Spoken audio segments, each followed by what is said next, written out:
फिलिस्तीन के एक पत्रकार ने आरोप लगाया है, पश्चिमी मीडिया गाजा में इजराइल के युद्ध अपराधों को बढ़ावा दे रहा है। पत्रकार अहमद अल-नाऊ ने अनादोलू को बताया कि पश्चिमी मीडिया इजराइल को युद्ध अपराध करने की इजाजत दे रहा है क्योंकि वो वास्तव में जमीन पर क्या हो रहा है उसे कवर करने से इनकार करते हैं। अहमद अल-नाऊ कहते हैं, जब आप फिलिस्तीन में एक पत्रकार को मार देंगे तो 100 लोग पत्रकार बनना चाहेंगे। एक फिलिस्तीनी पत्रकार के अनुसार अब गाजा पट्टी में फिलिस्तीनियों के खिलाफ इजराइल के चल रहे युद्ध अपराधों की बात आती है। एक फिलिस्तीनी पत्रकार के अनुसार जब गाजा पट्टी में फिलिस्तीनियों के खिलाफ इजराइल के चल रहे युद्ध अपराधों की बात आती है तो पश्चिमी मीडिया ने इंसानियत की सारी झलक खो दी है और समस्या का हिस्सा बन गया है। लंदन स्थित फिलिस्तीनी पत्रकार अहमद अल-नौक ने अनादोलू को बताया, पश्चिमी मीडिया इजराइल को फिलिस्तीनियों के इन युद्ध अपराधों को नरसंहार को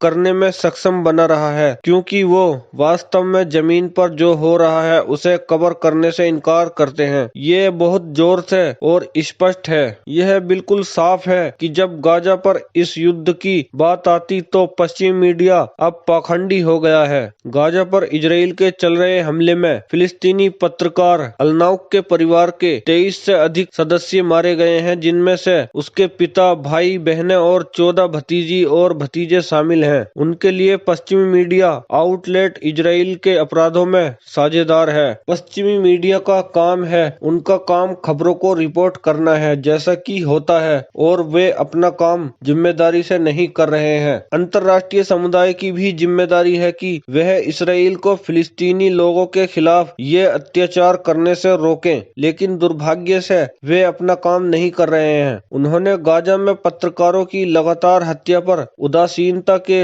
लिए पश्चिमी मीडिया आउटलेट को बुलाया, जहां पिछले अक्टूबर से इजरायली हमलों में कम से कम 142 मीडिया कर्मी मारे गए हैं। पश्चिमी मीडिया अपने फिलिस्तीनी सहयोगियों की उनकी पहचान और त्वचा के रंग के कारण परवाह नहीं करता है। उन्होंने कहा, अगर पत्रकारों की यह सामूहिक हत्या किसी दूसरे देश में हुई होती, अगर वे फिलिस्तीनी नहीं होते तो हमने पूरे पश्चिमी मीडिया में हंगामा देखा होता। दुर्भाग्य से सिर्फ इसलिए वो फिलिस्तीनी है, दुनिया को इसकी ज्यादा परवाह नहीं थी। यह एक त्रासदी है। पश्चिमी मीडिया नस्लवादी है। इसराइल को गाजा पर हमले के लिए अंतर्राष्ट्रीय न्यायालय में नरसंहार के मामले का सामना करना पड़ रहा है, जिसमें अब 34,600 से अधिक फिलिस्तीनी मारे गए हैं, जिनमें से अधिकांश महिलाएं और बच्चे हैं, और लगभग 77,900 घायल हुए हैं। इसने लाखों लोगों को, लगभग 85% आबादी को विस्थापित कर दिया है, जिससे उन्हें अकाल और चिकित्सा सहायता और अन्य आवश्यक चीजों की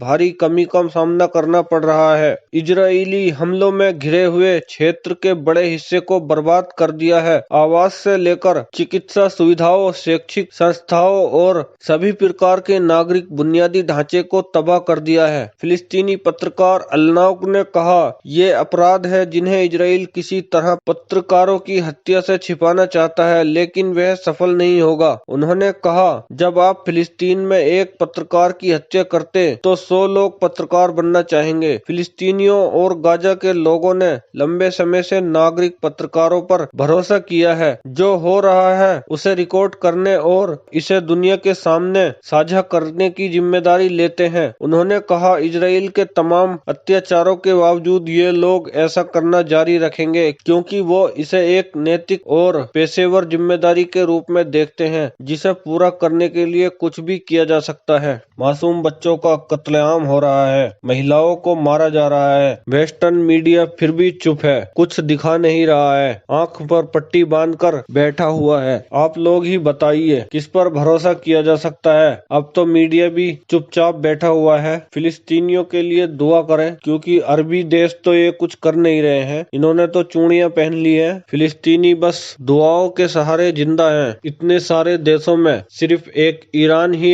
ऐसा देश है जो फिलिस्तीनियों का साथ दे रहा है। बाकी तो सब अपनी मौज मस्ती में मगन हैं और अपने कारोबार में मस्त हैं। आज फिलिस्तीन के साथ हो रहा है, कल इनके साथ होगा तब भी कोई इनके साथ देने नहीं आएगा। जब ये किसी का साथ नहीं देंगे तो इनका साथ कौन देगा। दोस्तों, आप लोगों की क्या राय है, अपनी राय कमेंट बॉक्स में जरूर बताएं और वीडियो को लाइक करें, चैनल को सब्सक्राइब जरूर करें। मिलते हैं ऐसी किसी और वीडियो के साथ, तब तक अपना ख्याल रखें।